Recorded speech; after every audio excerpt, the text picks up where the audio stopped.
Ανοιχτά είναι. Έλα, πού είσαι? Εδώ ρε. Τι κάνεις? Καλώς τον. Τι γίνεται? Κάνω τον πολεμικό ανταποκριτή της αριστεράς και της προόδου.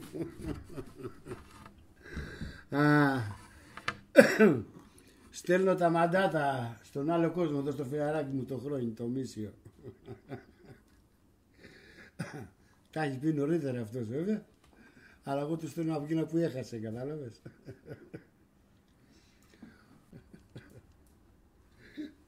Ο Χρόνης ήταν και κουμπάρος μου.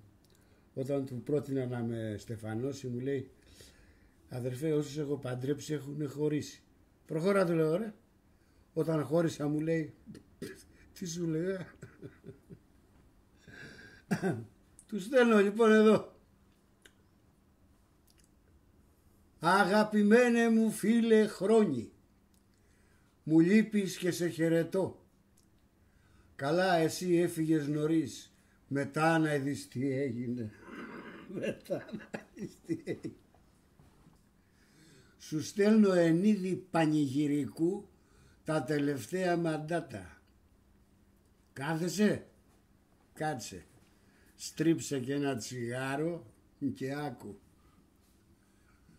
Στα κάστρα της αριστεράς σφάζονται παλικάρια, οι άκηδες και οι τάκηδες στουμπιώνται σαν γκριάρια.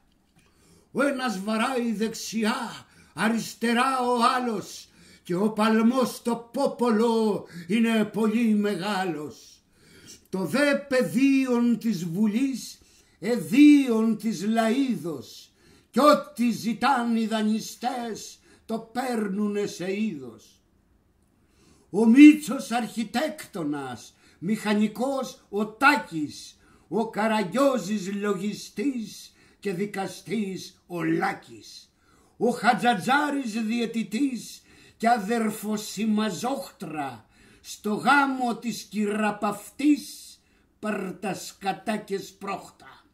Και εσύ λαέ πολύπαθε και πολυπενεμένε, τα ήθελεν ο κόλος σου και τα παθες καημένε. Αυτά φιλαράκι μου, χαιρετίσματα στους ξυπόλυτους και καλή αντάμωση στου ψωλιά το χάλι. Ζήτω η δημοκρατία ρε!